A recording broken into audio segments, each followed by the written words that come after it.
Hello, आज आपका test में ले रहा हूं। तो हाथ उठाओगे तो मरोगे, नहीं उठाओगे भी तो। अब तो हाथ उठा लो या तो ना उठाओ, दोनों में मैं आपको देखूंगा कि आपका फैसला क्या है। अजीब कितने लोग को लग रहा है मिरेकल है कि नहीं? हाँ, क्या ये मिरेकल वाले चमत्कार है कि नहीं है? है?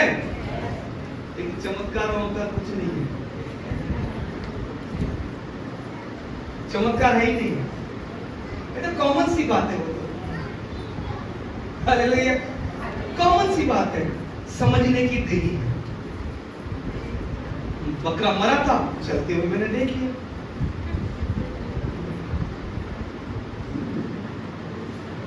मैं सोच में पड़ गया, मरे हुए बकरे को मैंने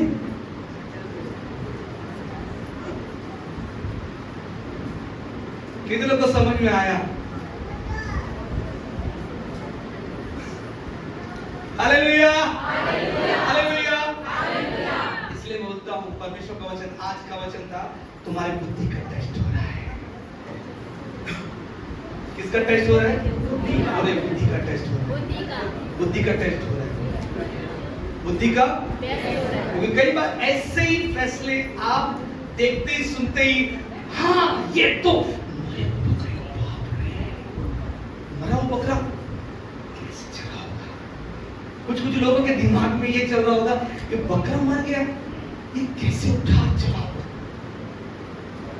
ये बकरा मर गया, ये कैसा मिरेकल है। लेकिन बकरा तो मरा था, मैं चलते हुए देखा। हालेलुया।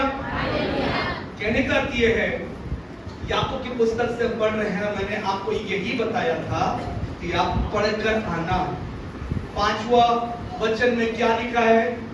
पर यदि तुम में से किसी को बुद्धि की घटी हो तो परमेश्वर से मांगे। वो बिना क्रिटिसाइज किए, बिना कुछ कहे आपको क्या करेगा? सबको क्या करेगा? हालेलुया, वो सबको देगा।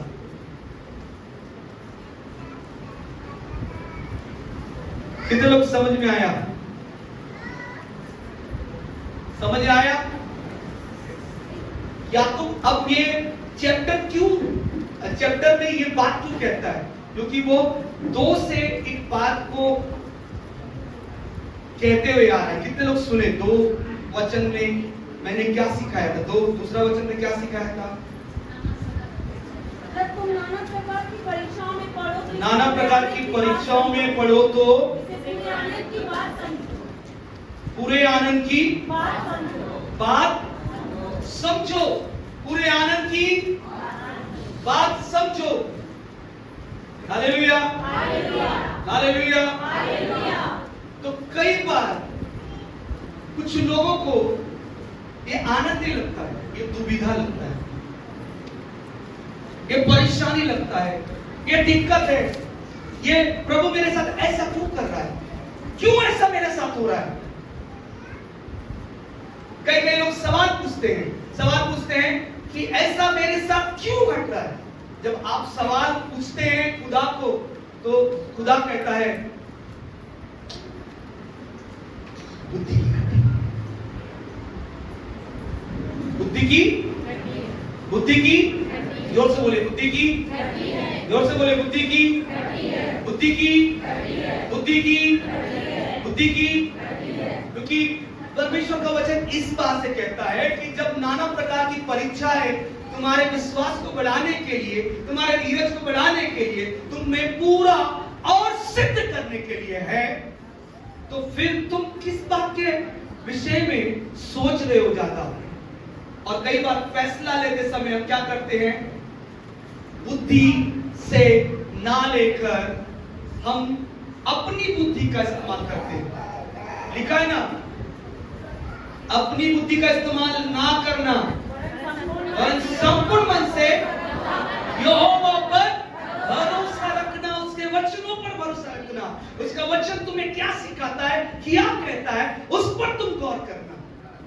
हालेलुया। कई बार उन बातों पर हम गौर नहीं करते, वचन पर हम गौर नहीं करते। वचन कितना है, कितना लिखा है, कितना कहा गया है, कैसा कहा गया है, किस विषय में कहा गया है, हम उन पर गौर नहीं करते। हम टिप्पणी डालना ज्यादा समझते हैं। अच्छा, किसी बात को टिप्पणी डालो, किसी बात को कहो, लेकिन परमेश्वर का आत्मा कहता है जो बुद्धिमान रहेगा वो बोलने में धीमा रहता है। बोलने में क्या रहेगा? और मूर्ख क्या करेगा? वो सोचेगा कि मैं सबसे ज्यादा बुद्धिमान हूं, लेकिन बुद्धिमान व्यक्ति क्या करेगा? वो शांत रहेगा, वो मामले के तह तक जाएगा, वो मामले को गंभीरता से स्टडी करेगा, एनालाइज करेगा, सोचेगा, समझेगा कि कौन सा शब्द अभी इसी वक्त उचित है और कौन सा शब्द उचित ना ठहरे। बहुत जज करेगा, बहुत दिमाग से इस्तेमाल करेगा, क्योंकि बाइबल में लिखा हुआ है, बाइबल में कहता है कि मूर्ख क्या करेगा? ज्यादा बोलने से लोग उसकी तारीफ करेंगे, यह सोचेगा, लेकिन बुद्धिमान क्या कहेगा? अपनी बुद्धि का इस्तेमाल जहां इस्तेमाल होना हो वही इस्तेमाल करेगा। हालेलुया। बुद्धि जहां लगाना है वहीं बुद्धि लगाएगा, फजूल बातों में बुद्धि नहीं खर्च करेगा, क्योंकि बाइबल बताती है इसीलिए तुम में बुद्धि की घटी है, इसलिए प्रार्थना में मांगो। किससे मांगो? प्रार्थना में। तो फिर ज्ञान कहां से मिलता है? बाइबल कहती है ज्ञान मिलता है उसके भय मानने से। इंग्लिश में लिखा है, हिंदी में तो बुद्धि लिख दिया है, लेकिन इंग्लिश में लिखा है, जब नीति वचन की पुस्तक में आप पढ़ेंगे, नीति वचन की पुस्तक कितने में लिखा है? यहोवा का भय मानना बुद्धि का मूल्य है, लेकिन वहां पर अंग्रेजी बाइबल में लिखा है नॉलेज। इंग्लिश में पढ़े नीति वचन की पुस्तक 1:7 पढ़िए इंग्लिश में। यहोवा का भय मानना, यहोवा का भय मानना बुद्धि का मूल है। बुद्धि का मूल है। बुद्धि और शिक्षा को, बुद्धि और शिक्षा तो मूढ़ ही लोग तुच्छ जानते हैं। मूढ़ ही लोग तुच्छ जानते हैं। बुद्धि और शिक्षा की बातें कौन तुच्छ जानेगा? मूढ़ लोग। मूढ़ लोग, जो मूर्ख है वो इन शिक्षा को तुच्छ जानेगा, और बाकी लोग क्या करेगा? जो बुद्धिमान है वो शिक्षा को ग्रहण करेगा, रिसीव करेगा, सीखता जाएगा। इसे लिखा इंग्लिश में क्या लिखा है? The fear of the Lord The fear of the Lord is the beginning of knowledge. क्या लिखा है? beginning of knowledge, यानी ज्ञान की शुरुआत है। परमेश्वर का डर ज्ञान की शुरुआत है। उसके बाद क्या लिखा है? Fools क्या करता है? हर एक जो बताई गई है उन चीजों में क्या करता है? अपनी गणना, अपना सोच, अपना विचार दौड़ाकर वो कहता है कि मैं महान बन जाऊंगा। लेकिन बाइबल के अनुसार कहता है, अब मैं आपको बताना चाहता हूं, एक बार मैं एक चीज देख रहा था YouTube में, एक बिजनेस तरह से कुछ बातें को बता रहा था। वहां पर लिखा था, ये डंडा था, और उसके बाद देखिए, ध्यान से देखिए, इधर देखिए, ये डंडा है, उसके बाद ये बिना जोड़े ये ऐसा और ऐसा कर दिया। अब लोगों को बोला कि इसको समझो, किसने बोला 13 है, ये 1 है और ये 3 है। किसने बोला नहीं ये W हो सकता है उल्टा, और ये I भी हो सकता है। किसने बोला ये IM होगा। कई लोग बोले क्या क्या तुम सोचते हो, सोच में रखो, तो सोच रखे। लेकिन जब उस व्यक्ति ने यहाँ A और यहाँ B बना दिया, अब बोलो ये क्या चीज है? अब बोलो ये क्या चीज है? यहाँ A और ये C बना दिया, तो बीच का भाग क्या हो गया? आपको समझ में आ गया? अगर आगे और पीछे कुछ चीज लगाई जाए तो बीच की भाग को समझने में आसान। Hallelujah, hallelujah, hallelujah. इसलिए आप नर्सरी या पीपी और पीपी2 में देखना, मैडम लोग क्या करते हैं, उल्टा पुल्टा कर देते हैं और उसको क्या करो, सीधा करो। तो व्यक्ति को ज्ञान मिल गया है कि ए है, बी है, सी है, लेकिन बच्चे को बुद्धि लगाना है कि ए का स्थान पहला है, बी का स्थान दूसरा है और सी का स्थान। हालेलुया। समझ में आया कि समझ आ रहा है? आ रहा है। बाइबल में इसीलिए लिखा है कि परमेश्वर ने कहा, जब मैं तुमसे कह रहा हूं कि तुम नाना प्रकार की परीक्षा में बड़ा क्या करो, जोर से बोले, क्या करना है, क्या करना है, आनंद की बात समझना है। तो कुछ लोग आनंद नहीं समझते। यहां पर लिखा है नाना प्रकार की परीक्षा में गिरो, गिरो, भाई पढ़ो तो गिरो, मतलब उसमें गिर जाना है। पढ़ना मतलब उसमें फंस जाना है। Hallelujah, hallelujah. इसलिए ग्रीक वर्ड में एक शब्द आया है पेरिपिप्टो, पेरिपिप्टो शब्द आया है कि इसका अर्थ क्या होता है कि एक व्यक्ति को जानबूझकर फंसाया जाए, जानबूझकर वो फंस जाए या गिर जाए। आपका परमेश्वर आपके लिए क्या सोच रहा है? क्योंकि आपका परमेश्वर इसी बात को सोच रहा है कि वो जानबूझकर परिस्थितियों को तुम्हारे मध्य में रखता है, क्योंकि वो मेरा बेटा और मेरी बेटी है, उस परिस्थिति के ऊपर विजय जरूर होगी। और इसीलिए वो बुद्धि को प्रार्थना में मांगने के लिए कहता है कि मुझे पता है कि तुम्हें मेरा सहारा लेना पड़ेगा। इसीलिए कहता है कि संपूर्ण मन से यहोवा पर भरोसा रखना, क्योंकि वो मांगने वालों को उस समय में बुद्धि जरूर देगा। हालेलुया। इसलिए परमेश्वर कहता है मैं बुद्धि नहीं दूंगा, पहले बुद्धि नहीं दूंगा, लेकिन परिस्थितियों में जाने के बाद जब तुम प्रार्थना करोगे। इसलिए दानियल की पुस्तक में लिखा है कि दानियल को दर्शन मिला, लेकिन समझ और कुछ काम ना किया। वो समझने की कोशिश कर रहा है, वो समझने की कोशिश कर रहा है कि ये दर्शन क्या है, क्या चीज दिखाती है, क्या चीज समझाती है। जब समझने की कोशिश करने के लिए उसने प्रार्थना की, और प्रार्थना में लिखा है उसी दिन उसका उत्तर। लेकिन शैतान ने क्या किया? 21 दिन तक क्या हुआ? फाइटिंग हुआ। क्यों फाइटिंग हुआ? क्यों फाइटिंग हुआ? मैं आपको बोलना चाहता हूं, पुराने नियम और नए नियम के बीच में 400 साल का अंतराल है। ना तो परमेश्वर बात किया, ना तो कोई नबी ठहरे, ना कोई भविष्यवक्ता उठे, ना प्रेरित उठा, ना कोई पासवान उठा, ना कोई सेवक उठा, कोई नहीं। एकदम साइलेंट पीरियड कहा जाता है, एक डार्क एज कहा जाता है इसे। इसलिए बाइबल के इतिहास में कहते हैं कि 400 साल तक कोई भी, एक भी ऐसा प्रभु के विषय का प्रचार करने वाला कोई नहीं उठा, कोई नहीं उठा। क्योंकि यशायाह नबी द्वारा ये कहा गया था, एक कुंवारी गर्भवती होगी और पुत्र जनेगी, उसका नाम इम्मानुएल रखा जाएगा। उसके बाद धीरे धीरे अंतराल हुआ, और क्या हुआ? लोग गुलाम में चले गए, गुलामी के बाद आने लगे। फिर उसके बाद क्या हुआ? उस आशा में मंदिर तो टूट गया, मंदिर बनाने का निर्माण हो रहा था। उसके दौरान क्या हुआ? लंबे अंतराल के बाद नेहमिया की पुस्तक आप पढ़ेंगे, एज्रा नेहमिया, उस समय क्या हुआ?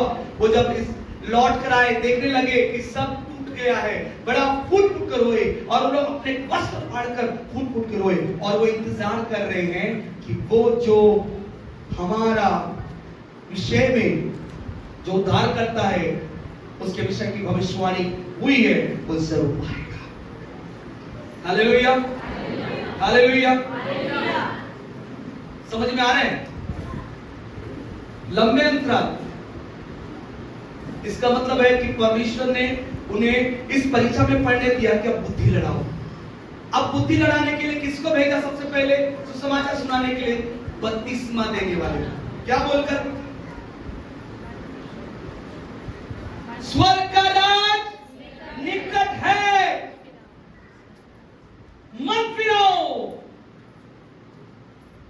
और अपने पापों से तौबा करो और आओ और बपतिस्मा लो, उन्हीं का उद्धार होगा। हालेलुया। तो कितने लोग मूर्ख थे जब उन्हें परमेश्वर ने लंबे अंतराल के बाद यह संदेश दिया। सब तक दिमाग की बत्ती जल रही थी, लेकिन कुछ कुछ लोगों ने क्या किया, परीक्षा में पड़ गए। ये परीक्षा उनके लिए भारी पड़ गया, क्योंकि उन्होंने समझना नहीं चाहा, बुद्धि नहीं लड़ाया, दिमाग नहीं लड़ाया। इसलिए प्रभु यीशु मसीह को क्या करना पड़ा, अपने आप को प्रेजेंट करने के लिए चमत्कार करना पड़ा। एक एक चमत्कार करता गया और स्वर्ग के राज के लिए लोगों को इकट्ठा किया। चमत्कार, फिर स्वर्ग के राज के लिए लोगों को इकट्ठा किया कि वो सीख ले, जान ले, क्योंकि वो फैल कर इसी विषय को और इस घटना को बताए जिसका इंतजार तुम कर रहे थे, वो आ चुका है। हालेलुया। इसीलिए मैं कहना चाहता हूं, समय बहुत कम है और काम ज्यादा है। इसलिए मैंने बोला पिछले रविवार का, आओ हम, परमेश्वर इसलिए बोल रहा है, जब आप हम बनकर काम करेंगे तो काम जल्दी होगा, मैं बनकर काम करेंगे तो काम देरी होगा। क्योंकि मैं वाला काम क्यों देरी होगा, क्योंकि वो अपनी सुविधा को देखेगा, अपना कपड़े पहनने का तरीका देखेगा। बोलेगा मेरा बाल थोड़ा बिखरा हुआ है, थोड़ा सेट करके आ जाता हूं। बोलेगा चेहरा थोड़ा जल गया है, थोड़ा क्लीन करके आता हूं, क्लीन अप करके आ जाता हूं। लेकिन जब आओ हम की बात जब आती है तो वो क्लीन अप नहीं देखेगा। अरे रे सब जा रहे क्या, सब जा रहे क्या, चलो मैं भी चलता हूं, बाकी बात देख लेंगे। लेकिन करना जरूरी है। Hallelujah, hallelujah. इसलिए परमेश्वर ने यूनिटी बनाकर काम किया। पिता पुत्र पवित्र आत्मा का यूनिटी बनकर काम हुआ, ताकि वो यूनिटी में वो हर एक, जैसे मैं आपको बताऊं, उत्पत्ति की पुस्तक में आपको यूनिटी दिखाई देगी। परमेश्वर ने कहा उजियाला, उससे पहले जल के ऊपर कौन मंडराता था? परमेश्वर का आत्मा। क्यों मंडरा रहा है? वो तैयारी कर रहा है, वो काम के लिए वो तैयारी कर रहा है। वो घोषणा आने वाला, जैसे बोलते ना कि राजा को घोषणा आने वाला है, हर एक परिवार तैयार रहे, हर एक परिवार तैयार रहे, हर एक पत्थर ईंट तैयार रहे, हर एक समुद्र तैयार रहे, हर एक पेड़ तैयार रहे, क्योंकि जब वो घोषणा करेगा तुम्हें बनना ही होगा। हालेलुया। पवित्र आत्मा का काम ये है। इसलिए पवित्र आत्मा हमारे समय में वो कार्य कर रहा है और कलीसिया को बोल रहा है कि जागरूक रहो, जागते रहो, प्रार्थना करते रहो, क्योंकि वो कभी भी आ सकता है। और जब वो आ जाएगा और हम उन वचनों के अनुसार तैयार नहीं रहेंगे, उन बुद्धि को नहीं लड़ाएंगे, उन विवेक को नहीं लड़ाएंगे, जिससे क्या होगा, शैतान को पता चल जाएगा इनके लोग ढीले हैं, इनके लोगों के अंदर समझ की कमी है, बुद्धि की कमी है, और वो अपने काम को क्या करेगा, विलंब करना चाहेगा। क्योंकि जैसे ही उसका आना होगा, शैतान का राज्य क्या हो जाएगा, ध्वस्त हो जाएगा। कितने लोग चाहते हैं शैतान का राज्य ध्वस्त हो जाए? चाहते हैं? आते ही शैतान का राज्य खत्म हो जाएगा। तांडव जितना भी वो कर रहा है वो सब खत्म हो जाएगा, ध्वस्त हो जाएगा। इसलिए परमेश्वर का आत्मा कहता है तुम्हें बुद्धि जरूर चाहिए। अभी मैं बहुत सारे ट्रेंड की बात सुन रहा हूँ, बहुत सारे चीजों को देख रहा हूँ, इसलिए मैं बाइबल का अर्थ आपको बताना चाहता हूँ। बहुत सी बातें हैं, लोग कई सारी बातों को, प्रकाशनों को, ऐसे ऐसे प्रकाशनों को लेके आएंगे जो बाइबल से बिल्कुल नहीं मिलता। दिन और वार करेंगे, खाने और पीने के टोक रोक करेंगे, चीजों को दिखाकर कहेंगे ये भला ये बुरा है। मैं आपको कहना चाहता हूं, हर एक चीज जो भी दिखती है वो खुदा का है। किसकी है? किसका है? किसका है? किसका है? किसका है? किसका है? अभी ये पुलपिट यहाँ है, इस जगह में है, तो ये खुदा का है। और ये पुलपिट अगर दूसरे जगह में जाएगा खुदा का नहीं है। आप खुदा के हो कि नहीं? हैं? दूसरे जगह में खड़े हो जाओगे, खुदा के नहीं होगे? नहीं रहोगे, नहीं रहोगे खुदा के। खुदा तुमको बनाया नहीं है। यदि चर्च में आने वालों को खुदा ने बनाया और चर्च नहीं आने वालों को खुदा ने नहीं बनाया। कितने लोग कहते हैं सहमत है? सहमत है? अब मैं प्रकाशन बोलने वाला हूं। अगर आप सहमत है तो आप क्या क्या देखते हैं और जिस जिस चीज को देखते हैं वो खुदा की बुद्धि से बना है। आप कहेंगे वहां ना जाना, वो मत करना, वहां ना रहना। खुदा कहता है तुम सीखे रहो। तुम में क्या चीज डाल दिया गया? तुम में ये चीज होना है। तुम्हें मसीह की बुद्धि मिली है। क्या तुम कम हो? कम हो? ताकत की कमी है कि तुम बदल जाओगे? तुम बदल जाओगे? कितने लोग बोलते हैं मैं बदल जाऊंगा, वहां जाते ही मैं बदल जाऊंगा। वहां का प्रभाव बहुत ज्यादा है और यहां का प्रभाव बहुत। यहां पर एक बार बाइबल के अकॉर्डिंग मैं आपको बताना चाहता हूं कि कई बार हम ये चीज को समझ नहीं पाते हैं कि क्या चीज कहना, क्या चीज नहीं कहना, क्या चीज बोलना है। इसलिए परमेश्वर कहता है क्या तुमको इसी वजह से तो मैं परीक्षा में पढ़ने दिया कि तुम में वो बुद्धि मांगने की अवस्था आ जाए कि तुम उस बुद्धि को मांग कर वैसा ही करो। Hallelujah, hallelujah. क्या यीशु पापियों के बीच में नहीं बैठा? पापी स्त्री की बैठा ना। कई लोग बोलते ना ये जानता ना कि ये औरत कितनी गंदी है तो उसके पास नहीं बैठता, लेकिन यीशु जानबूझकर बैठा। हालेलुया, यीशु जानबूझकर बैठा क्योंकि यीशु को पता है, यीशु जानता है क्योंकि मैं इससे नहीं बदलूंगा, मैं इसके पास जाकर इससे बदलूंगा। आपको पता नहीं है तो आप सोचते हो अरे अरे मैं जाऊंगा तो माहौल बदल जाएगा। खुदा कहता है कि आपको पता है अच्छी संगति बुरी संगति को बदलकर। लेकिन कई बार आपको ये नहीं पता होता क्योंकि आप सोचते हो बुरी संगति अच्छी चरित्र को बिगाड़ देती है। क्यों बिगाड़ देती है? क्योंकि आपके अंदर अच्छे संस्कार की कमी है। इसीलिए बात बोला गया है तुम्हें अच्छे संस्कार की कमी है, तुम्हें अच्छे बातों की कमी है, तुम्हें अच्छे वचन की कमी है। यदि वचन तुम में भर कर रहा होता तो तुम उन अवस्था में भी जाकर उन चीजों को बदलने की क्षमता कर। हालेलुया। इसलिए आपका प्रभु ने उदाहरण से बता दिया, स्वर्ग छोड़कर जगत में आया, मानव से कितना प्रेम किया। क्या बोले लोगों ने? क्या बोला? बाइबल में लिखा है, जब आप पढ़ेंगे तो लोगों ने उसे ठुकराया, लोगों ने उसका तिरस्कार किया। लिखा है बाइबल में वो अपने ही घर आया और अपनों ने उसको। Hallelujah, hallelujah. लेकिन क्या यीशु का प्रभाव उस जगह में कम हुआ? क्या कम हुआ? प्रभु का प्रभाव कम हो गया? ना जानने वाले लोग नहीं जान रहे, स्वर्ग से आया है, उनका उद्धार करता है, कम हो गया क्या प्रभाव? यीशु ने कहा जैसा मैं करता हूं वैसा तुम भी। क्यों बोला? क्यों बोला? इसलिए बोला कि तुम उन चीजों को सेवन करते ही तुम कम हो जाओगे।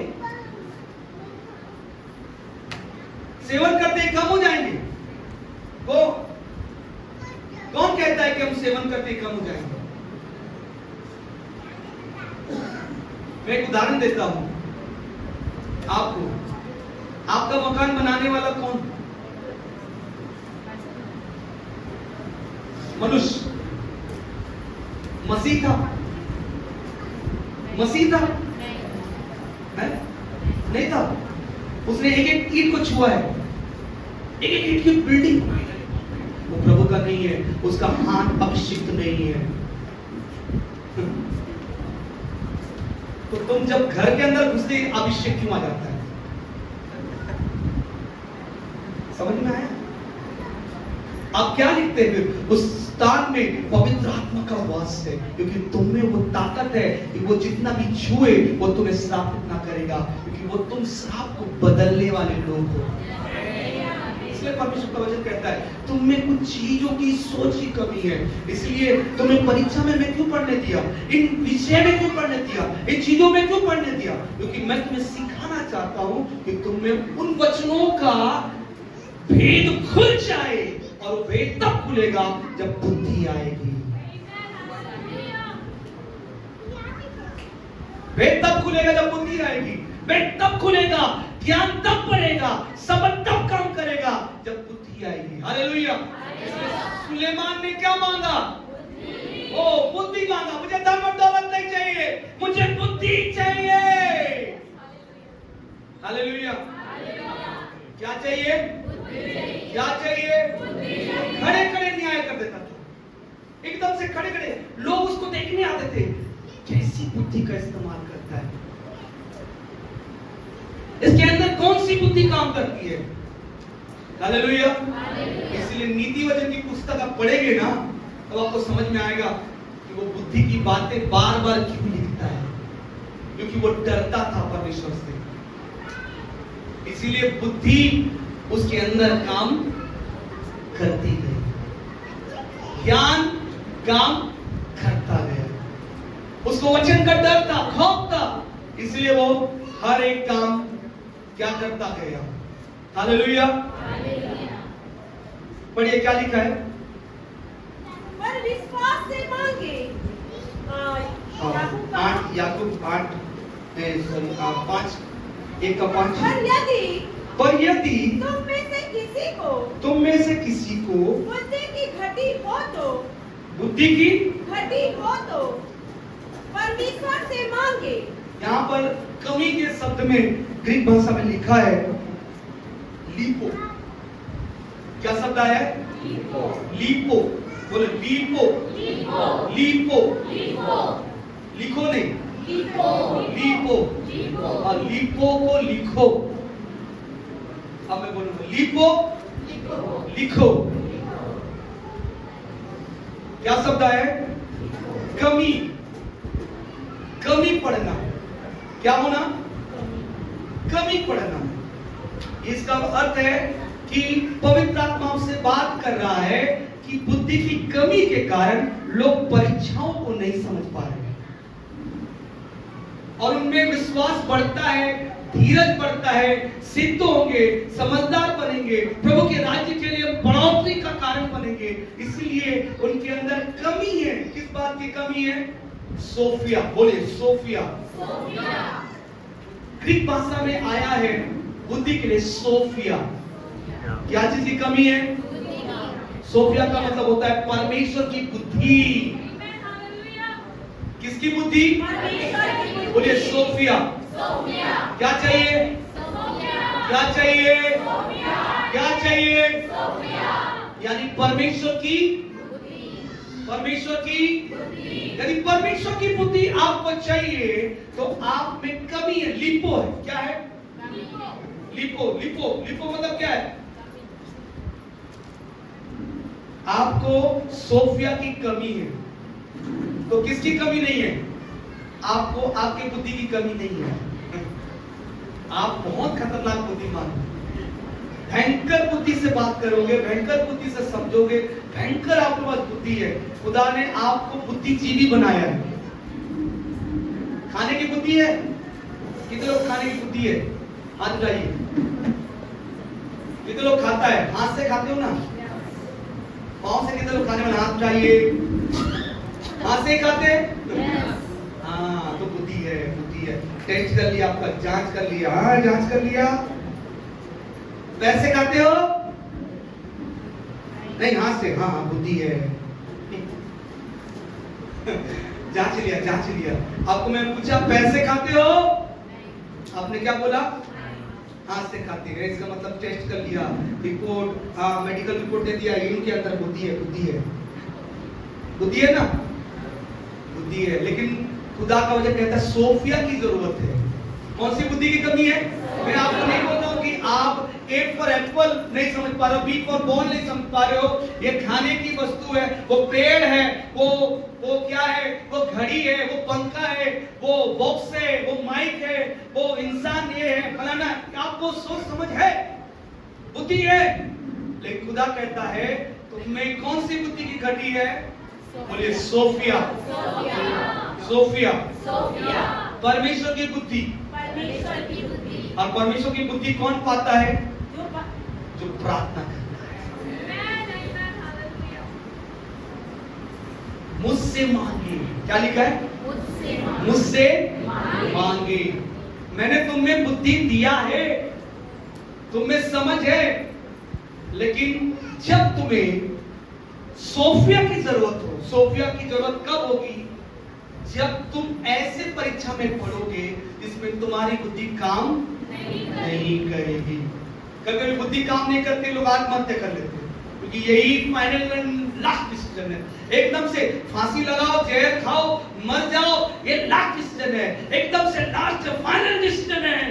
उनकी बुद्धि ये फाइनल डिसीजन है। लेकिन खुदा कहता है जब तेरी बुद्धि समाप्त होती है, मेरी बुद्धि आरंभ होती है।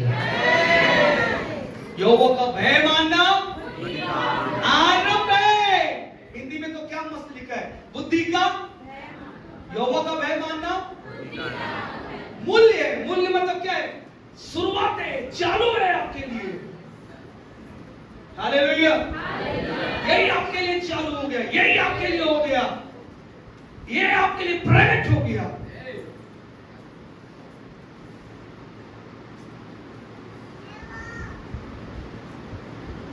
इसलिए आगे 12 वचन में पढ़ेंगे ना, अब क्या लिखा है? इस बात को इसीलिए बोल रहा है। क्यों बोल रहा है? 1:12 में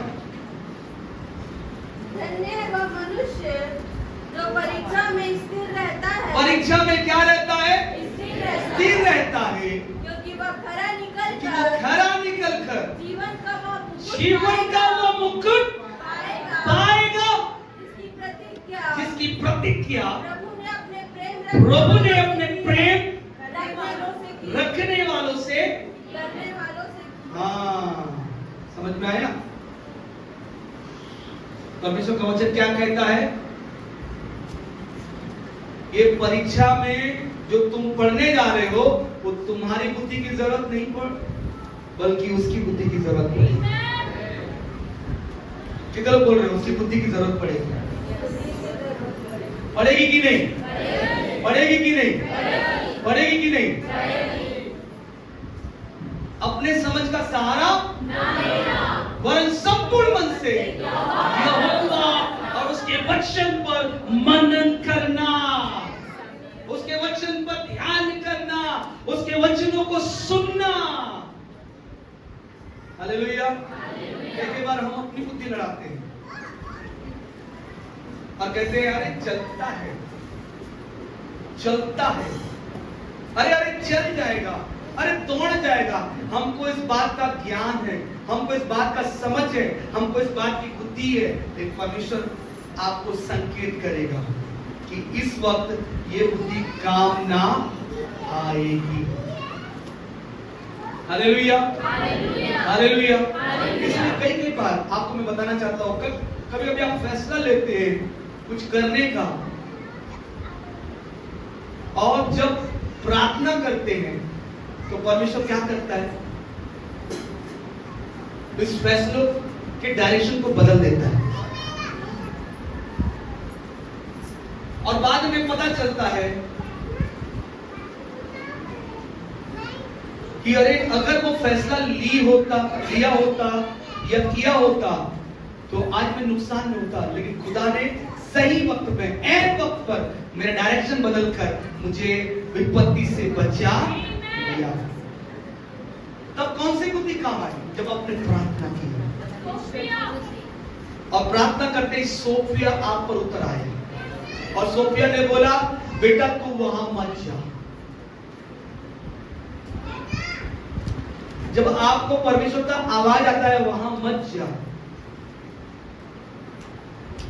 तो परमेश्वर ये नहीं करता कि आपको वहां मत जाओ और उसका कारण नहीं बताएगा, क्योंकि परमेश्वर आपको उसका कारण बताएगा तब उसकी बुद्धि है ये समझ जाओ।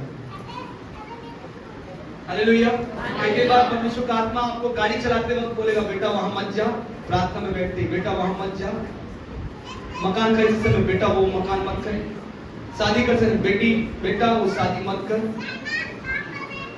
क्योंकि जब वो फैसला परमेश्वर जब सुनाता है तब आपको सुनना है,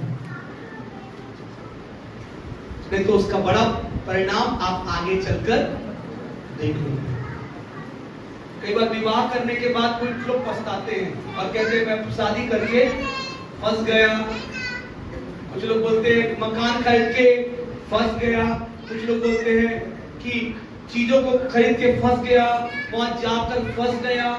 तो परमेश्वर का वचन कहता है कि उस समय तुम्हें क्या इस्तेमाल करना है? सोफिया सोफिया क्या करना है? कितने लोग मांगेंगे? मांगेंगे? सोफिया मांगेंगे? मांगेंगे कि नहीं मांगेंगे? मांगेंगे? हैं? नहीं मांगेंगे, मेरे को नहीं लग रहा। मांगेंगे कि नहीं? मांगेंगे? नहीं मांगेंगे। इसलिए परमेश्वर का वचन कहता है कुछ मामलों में शांत रहना ही बेहतर है, क्योंकि वक्त उस मामले को खुद सुधार देता है। हालेलुया। वक्त क्या करेगा? उन चीजों को सुधार डालेगा, उनको रास्ते में लेके आएगा। हालेलुया। इसीलिए कहते हैं उड़ाओ पुत्र को सुनो। जब आपको पता हो कि ये बुद्धि की बातें कर, उड़ाओ पुत्र को सुनो। उड़ाओ ने अपने समझ का सहारा लिया, लेकिन वक्त ने उसे बता दिया कि तेरा फैसला गलत था। तब उसने प्रार्थना किया और बुद्धि मांगी, और सोफिया बुद्धि ने बोला पिता के पास लौट जाओ, तेरा आदर अभी भी वैसा ही है। समझ में आया? कितने लोग समझ में आए इस कहानी से? अब इस कहानी से आप खुद तुलना कर लो।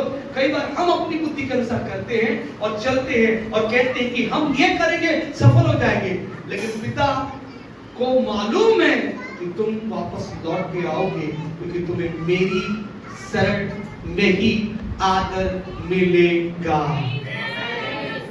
तुम्हें मेरी शरण में वो वैल्यू मिलेगा, नहीं तो तुम सुअर का चाटा खाते जाओगे और कोई भी तुम्हें आदर नहीं करेगा। बाप के पास आते ही क्या?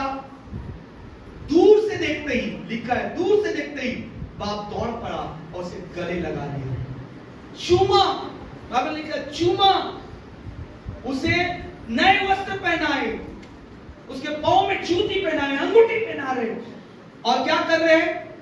उसके लिए भोजन पार्टी शादी हो रहा है। Hallelujah, hallelujah, hallelujah. इसका मतलब है कि परमेश्वर कभी कभी आपको वैसा ही करेगा, ताकि आप उड़ाओ पुत्र समान समझ पाओ कि जब वक्त था, लेकिन बाइबल बताती है कि उसका हिस्सा अब ना रहा, क्योंकि पिता ने जेठे बेटे को बोल दिया कि जो मेरा है वो, अब उड़ाओ पुत्र का कुछ ना रहेगा, अब वो हिस्सा मांगने वाला नहीं रहेगा, बस उसे शरण चाहिए। लेकिन आज मैं आपको कहना चाहता हूं, आपकी संपत्ति शैतान नष्ट करने वाला है। किसका सहारा लेना पड़ेगा? सोफिया बुद्धि, सोफिया बुद्धि का सहारा लेना है, तो शैतान आपके धन को क्या करेगा? खा जाएगा और आपको कंगाल कर देगा। जैसे आप उड़ाओ पुत्र की घटना को आप सुनकर समझ सकते हो। 7वां वचन को पढ़िए, 5-6। पर विश्वास से मांगे। पर कैसे मांगे? विश्वास से। कैसे मांगे? विश्वास से। और कुछ संदेह ना करे। और कुछ संदेह ना करे। ना करे। क्योंकि संदेह करने वाला। संदेह करने वाला समुद्र की लहर के समान है। समुद्र की जो हवा से बहती और उछलती है। क्यों ऐसा कहा गया? पता है संदेह कहने वाला मतलब क्या है? हवा से उछलती है और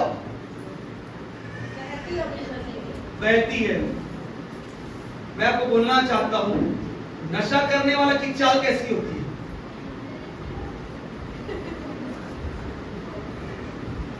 समझ में आया? और डाउट में रहता है। एक बार क्या हुआ, एक नशेड़ी क्या हुआ, नशा इतना करके आया था कि दरवाजा इधर था, खटखटने की जगह सामने पड़ोसी वालों को खटखटाती है, क्योंकि उसका बैलेंस बिगड़ गया। ऐसा इधर चला मैं और इधर चला, खटखटा दिया और दरवाजा खोलते ही दूसरा औरत को देखकर, अरे मेरी पत्नी बन, इतना जबरदस्त मार पड़ा किया। इसलिए परमेश्वर कहता है विश्वास में थोड़ा सा हवा चलेगा, तुम भी पड़ोस के घर में नजर आओगे, फिर एक चाटा पड़ेगा। इसका अर्थ क्या है? परमेश्वर का वचन क्या सिखा रहा है? इसका अर्थ ये है कि तुम भी विश्वास को मजबूत रखो, क्योंकि तुम्हारा परमेश्वर अगुवा है और तुम्हें बीच मझधार में नहीं छोड़ेगा। हालेलुया। तुम्हारा वो अगुवा है और तुम्हें अगुवाई करके तुम्हें सही ठिकाने में ले जाएगा, तो ठिकाना उसने तुम्हारे लिए रख छोड़ा। हालेलुया। इसलिए कहा संदेह करते हैं, बुद्धि मांगने के लिए भी संदेह कर रहे हैं। प्रभु तू देगा कि नहीं, प्रभु तू बताएगा कि नहीं, कब बताएगा, कब बताएगा, कब बताएगा? धीरज धर, धीरज धर, धीरज धर, प्रकट होगा। क्या लिखा है वहां पर? छठा वचन, छठा 7 और 8 तक पढ़ी जाए। विश्वास से मांगे। किससे मांगे? विश्वास से। कैसे मांगना है? विश्वास से। कैसे मांगना है? विश्वास से। विश्वास से मांगना है। और कुछ संदेह ना करे। और कुछ संदेह ना करे। ना करे, क्योंकि संदेह करने वाला। क्योंकि संदेह करने वाला समुद्र की लहर के समान है। किसके समान है? समुद्र की लहर के समान। क्यों उदाहरण दिया?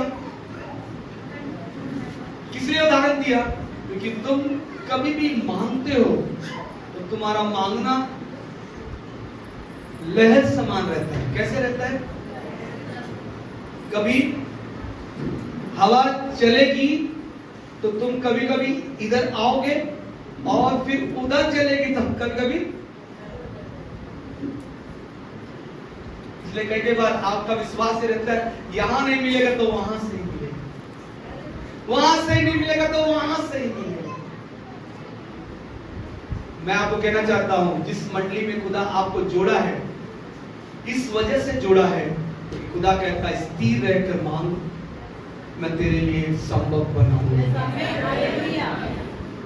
कई बार हमारा विश्वास क्या रहता है? यहां नहीं तो वहां नहीं तो, और खुदा कहता है विश्वास कहाँ है? मैं यहां भी हूं वहां भी हूं, तुझे दो जगह में मैं ही मिलूंगा, मैं ही मिलूंगा, कोई और नहीं मिलेगा। लिखा ना, हमने पढ़ा ना, कोई और नहीं मिलेगा, मैं यहां ही हूं और वहां भी हूं। यदि तुम्हें मांगना है विश्वास से मांगो। इसलिए कई बार कुछ लोग ये एग्रीमेंट रहता है, मैंने बोला शैतान से एग्रीमेंट मत करना, शैतान तुमको उलझाएगा। इसलिए मैं आपको पढ़ाना चाहता हूं यशायाह की पुस्तक उसका 44 का 20 वचन को पढ़िए।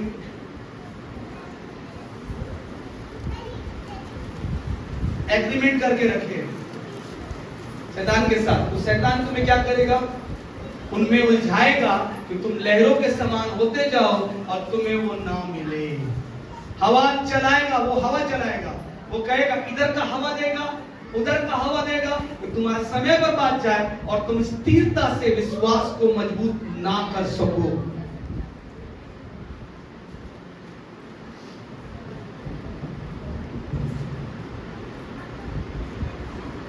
क्या लिखा है? वह राख खाता है। कौन खाता है राख? वो राख खाता है भरमाई हुई बुद्धि के कारण। किसकी बुद्धि के कारण? भरमाई वो जोर से बोलिए। भरमाई हुई। हाँ, ये हवा है जो आपकी बुद्धि को भरमा रहा है। भरमाई हुई बुद्धि के कारण वो राख खाता है। आगे क्या लिखा है? वो भटकाया गया है, वो भटकाया गया है गया है, और वो ना अपने को बचा सकता, ना अपने को बचा सकता और ना यह कह सकता और ना है, ये कह सकता है क्या मेरे दाहिने हाथ में क्या मेरे दाहिने हाथ में मिथ्या नहीं, मिथ्या नहीं, मिथ्या मतलब झूठ। नहीं। हालेलुया। आप समझ में आया? भरमाने वाली बुद्धि भी है। कौन सी बुद्धि है? भरमाने वाली, कौन सी बुद्धि है? भरमाने वाली। तो बुद्धि आपको भरमाएगा। अरे नहीं नहीं, यहाँ नहीं मिला तो वहां जरूर मिलेगा, चल चल चल चल चल। खुदा कहेगा यहाँ भी मैं हूँ। टाइम वेस्ट करने का साधन शैतान ने ढूंढ लिया है, इसलिए तुझे भरमाएगा कि तू इधर और उधर होता जाए और तो स्थिर ना रहकर मुझे मांगे तो कैसे मैं दूंगा। हालेलुया। हालेलुया। हन्ना ने अपना स्थान कभी नहीं छोड़ा। मंदिर का स्थान छोड़ा? नहीं छोड़ा। नहीं छोड़ा। उसको पता है मुझे उसी मंदिर से मिलेगा। उसका आदमी बोल रहा है क्या है, बड़ी वाले को इतना बेटा नहीं है, तेरा बेटा नहीं कहलाएगा क्या? अरे कहलाएगा, लेकिन वो कह रहा है, वो कह रही है मेरा खुद से हुआ हुआ, मैं अपने लिए नहीं, मैं उस खुदा के लिए मांगता हूं। हालेलुया। कहां जाती थी वो एक ही मंदिर में जाती थी। उसको पता है कि मंदिर मेरे खुदा का है और मुझे उस जगह में भी मिलेगा, चाहे वो छोटा भी क्यों ना, बड़ा भी क्यों ना हो, छोटा भी क्यों ना हो। खुदा आपको इसलिए रखा है कि परमेश्वर यहां भी आपके लिए बड़े बड़े काम करेगा। किधर बोलते बड़े काम करेगा? तो ऐसी बुद्धि में नहीं आना।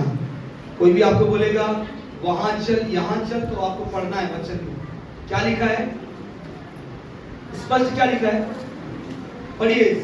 7 में लिखा है ना, कौन सा हवा चलाएगा? विश्वास से मांग और संदेह न कर। विश्वास से मांग, संदेह न कर। तो किस बात के लिए संदेह हो रहा है? क्योंकि हवा चल रही है। कौन सी हवा? भरमाने वाली बुद्धि की हवा। क्योंकि वो भरमाएगी, इसलिए परमेश्वर तुम राख खाते हो। तुम क्या खा रहे हो? राख खा रहे हो। तुमको ये पता होना चाहिए कि मैं हर जगह विराजमान हूं और सबसे बड़ी बात है तुम्हारे अंदर है। क्या तुम नहीं जानते तुम्हारा देह पवित्र आत्मा का मंदिर है? आपको तो ये वचन को फॉलो करना है, क्योंकि आपको सोफिया बुद्धि आना है। जिसमें बुद्धि की कमी होगा वही क्या करेगा, वो हर एक दिशा को ढूंढेगा। खुदा यहाँ रहेगा, खुदा ड्रम में रहेगा, खुदा पुलपिट में रहेगा, खुदा माइक में रहेगा, खुदा बॉक्स में रहेगा, लेकिन खुदा तुम्हारे अंदर है। खुदा कहाँ है? कहां पर है? कहां पर है? जब बाइबल पढ़ेंगे, मैं आपको और एक बातों को बता रही हूँ ना, समाचार उसका 14 अध्याय और उसका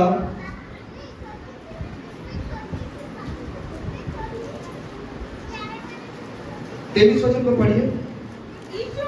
यीशु ने उसको उत्तर दिया, यदि कोई मुझसे प्रेम रखेगा तो वो मेरे वचन को मानेगा। आज अब प्रेम करते हैं तो उसके वचन को मानेंगे। कितने लोग मानेंगे? प्रेम करते वचन को मानेंगे। और क्या लिखा है? और मेरा पिता उससे प्रेम रखेगा और हम उसके पास आएंगे और उसके साथ वास करेंगे। वो कहता है हम आएंगे, अब तुम्हें जाने की जरूरत नहीं है, अब हमें आना पड़ेगा, क्योंकि तुमने वचन को माना है, तुमने वचन का आदर किया है, तुमने वचन से प्रेम किया है। अब तुम्हें आने की जरूरत नहीं है, अब हमें आने की जरूरत है। हम आएंगे और तुम्हारे साथ। ओ वाह, वचन बताया ना किसके साथ वास करेंगे। यहां लिखा है तुम्हें आना होगा।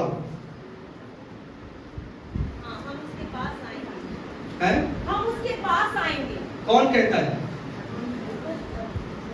हम, वो यूनिटी में काम करने वाला प्रभु। आज मैंने बोला पिछले सप्ताह क्या बोला था? यूनिटी में काम करने वाला प्रभु कौन है? पिता, पुत्र, पवित्र आत्मा।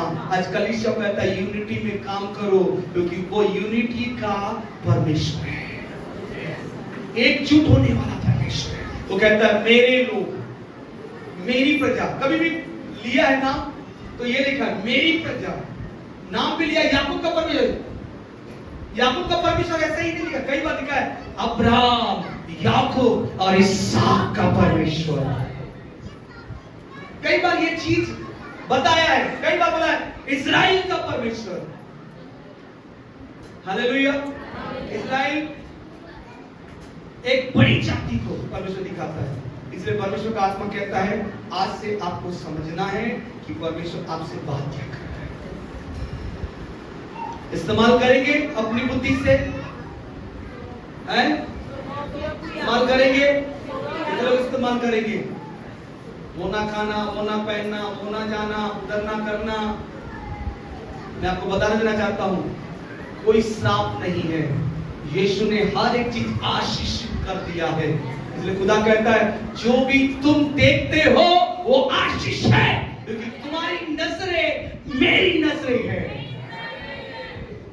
क्योंकि यदि तुम देखते हो, खुदा तुम्हारी नजर से देखता है। क्या नहीं देखता? क्या नहीं देखता? तो खुदा कहता है कि तुम कहते हो खुदा अंधा है, तो खुदा कहता है तुम्हें नजर देने वाला वही है कि वो तुम्हारी नजर से वो देखे, इसलिए तुम्हें नजर दिया। अब समझ में आया? अरे मेरे को आंख किसने दिया? अभी तक भेद नहीं खुला। खुदा कहता है वो तेरा नहीं, वो मेरा आंख है, कि मैं वो हर एक चीज देखता हूं। इसीलिए आपको पढ़ना है कि परमेश्वर ने आकार किसको दिया? अपने आकार में आपको दिया कि आपके आकार में उसने आया? किसको आकार दिया? आपको आकार दिया कि आपके आकार में यीशु आया? बोलिए। हमारे आकार में आया कि उसके आकार में हम आए? बाइबल सिद्ध करता है, जब आप कुरिन्थ की पुस्तक पहला कुरिन्थ उसका 15वां अध्याय आप देखेंगे तो वहां पर स्पष्ट लिख दिया गया है। पौलुस लिखता है, जब आप 49 वचन को पढ़िए, क्या लिखा है?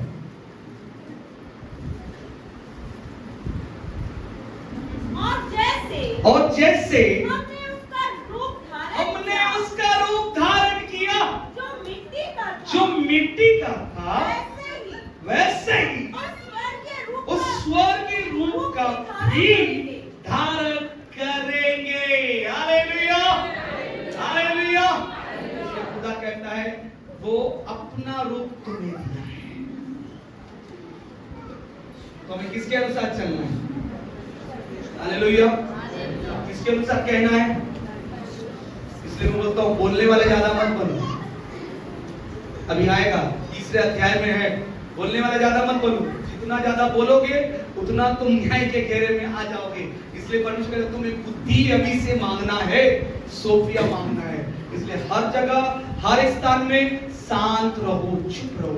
यदि तुम्हें बोलने से लिखा है, तुम्हारे बोलने से ठोकर लग रहा है, लूका उसका 17:1 में लिखा है, ठोकर लग रहा है तो बोलना एकदम वचन से कहो, क्योंकि तुम्हारी बोली और तुम्हारा व्यवहार से किसी को ठोकर लग रहा है। लूका 17:1 में लिखा है। क्या करना है फिर न्याय करेगा परमेश्वर। कैसा लिखा है न्याय करूंगा? चक्की का पाटा बांध दो और समुद्र में डाल दो, बस। प्रभु ही आप श्राप का चिन्ह दे दिया ऐसे लोगों को, चक्की का पाटा डालकर समुद्र में डाल दो, क्योंकि ना तो वो बोलने वाला रहेगा, ना तो ऐसा काम करेगा, क्योंि हाय ऊपर जो ठोकर खिलाता है। इसलिए परमेश्वर की बुद्धि मांगे कि कहां कैसे बोलना है, कैसे रिएक्ट करना है, कैसे उठना है, कैसे बैठना है, कैसे। कई बार आप लोग बैठे हुए परमेश्वर के वचन का आदर करना है। जब उठो बोलने से उठना है, बैठो बोलने से बैठना है। कई बार उठो बोलने से कुछ लोग कुर्सी में बैठे रहते हैं, आदर नहीं करते। कई बार बोलते हैं वचन पढ़ो, वचन पढ़ो, वचन बाइबल हाथ में रहता, क्योंकि उनको पता है कि बाइबल उनके हाथ में हथियार बगैर वो चलते हैं। कितने लोग हथियार बगैर चलते हैं? हाथ उठाइए। किसके पास हथियार नहीं है? हथियार दे दिया जाए। युद्ध में है, कितने लोगों के पास हथियार नहीं है? हाथ उठाइए। हथियार में तो बाइबल नहीं है, हथियार नहीं है। और 2 लोग हाथ उठा चुके। और बिल्कुल हथियार बगैर नहीं आना है, आपका हथियार आपके साथ होना है, क्योंकि वो वचन का वो हर एक शब्द तलवार का हर एक वार के समान होगा और शैतान धराशायी हो जाएगा। हालेलुया। बाइबल जिनके पास नहीं है, बाइबल उपलब्ध किया जाएगा। हेलो, समझ में आ रहा है कि नहीं आ रहा है? संदेश मेरा समाप्त हो गया। बस मैं आपको बता रहा हूं, बुद्धि का इस्तेमाल करना है। यदि आप बुद्धि से नहीं करेंगे, दुपट्टा है,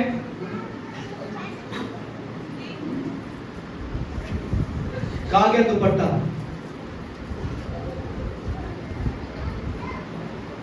आदर के साथ सर ढकते हुए, कि परमेश्वर ने कहा है, नियम है।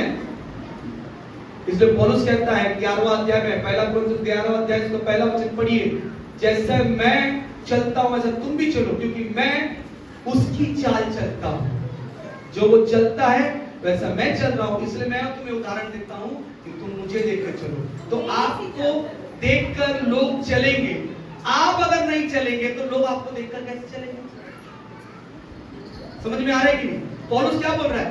अरे मैं मसीह की चाल चलने में प्रथम हूं, मैंने हर एक चाल उसका सीख लिया है, इसलिए मैं चलता हूं। तो मुझे देखकर चलो, क्योंकि मैं मसीह को फॉलो करता हूं। तो आपको फॉलो क्यों करेंगे? कई बार मैं आपको एक बात बताना चाहता हूं, कई बार कई लोग क्या करते हैं, वो अभिषेक के लिए लाइन लगाते हैं, उसका ले चाहते हैं। मैं आपको बोलना चाहता हूं, यदि वो पाप में काम करता है तो ले हैंड आपका भी पड़ जाएगा। इसीलिए आपको वचन का अभिषेक मांगना है, किसी मनुष्य का अभिषेक नहीं, आपको यीशु का अभिषेक मांगना है। इसलिए कई बार ले हैंड करवाओ, लेकिन ले हैंड करवाने से पहले ये बोलना, मुझे तेरा अभिषेक चाहिए। कई लोग क्या बोलते हैं, मुझे उसका अभिषेक, उसका अभिषेक, उसके पास कोई अभिषेक नहीं है। बगैर यीशु के कोई भी कुछ बड़ा व्यक्ति नहीं है। अगर मैं बोलने वाला हूं तो उसका अभिषेक है, इसलिए मैं बोल रहा हूं। हालेलुया। तो आपको सीखना है, बुद्धि से सीखना है। कभी भी किसी के ऊपर ले हैंड की प्रार्थना होती है तो प्रभु से बोले, मुझे तेरा अभिषेक चाहिए, और उस समय प्रार्थना करवाइए, मना नहीं है, लेकिन आपका अंगीकार के अनुसार वैसा ही होगा। ये तो कई लोग बोलते हैं उसके जैसा अभिषेक, वो जैसा काम करता है। तो खुदा कहता है कि वो कह चुका है, मेरे से अधिक तुम बड़े बड़े काम करोगे। तो वो तो ले हैंड आपके ऊपर कर चुका है, और वो वचन को लेकर आप जाओगे और अंगीकार करोगे, खुदा तूने कहा है मुझसे भी बड़े बड़े काम, यानी तुझसे भी बड़े बड़े काम करने के लिए तूने मुझे नियुक्त किया है, इसलिए तेरा ले हैंड मुझे मिल चुका है। हालेलुया। इसलिए गीत गाते ना, यीशु तेरा ऊपर है मेरे